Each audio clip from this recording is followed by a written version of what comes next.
How did the church keep and spend its wealth in the beginning to 400 AD?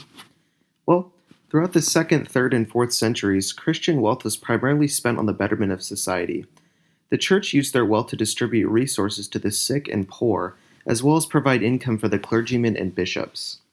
According to Chadwick, the practical application of charity was probably the most potent single cause of Christian success.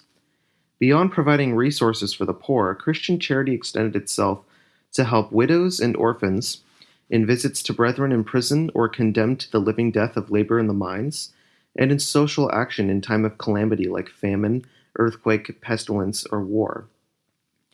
From the mid to late 2nd century, churches in Rome and Carthage began to acquire burial grounds for their members. Providing for the disenfranchised members of society was the key expense of the early Christian church throughout the 2nd to 4th century. Chadwick goes on to state, it was always well recognized that the prime responsibility of the church was to provide for the needs of the poor, and bishops who preferred to spend money on rich adornments and splendid churches were generally disapproved. The early churches, particularly before the 3rd century, depended mostly on charity and volunteer offerings from their members to attend to societal needs. A formal system of tithing was not established until 3rd or 4th century.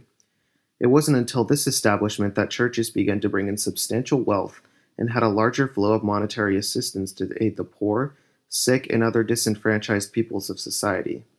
It seems as though the distribution of wealth from the church to the needy was reinforced by biblical teachings and text.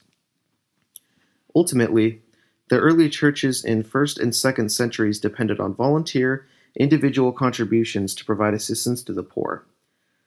It wasn't until the church experienced growth, expansion, and accumulation of wealth throughout the 3rd but mostly 4th and 5th centuries was used to provide income for the church workers, such as bishops and clergymen, to aid in the establishment and construction of other churches, and primarily to help the poor and sick. Essentially, the early Christian rejection and disapproval of materialism during these periods led to the greater distribution of church wealth and funds to the people who needed assistance in society.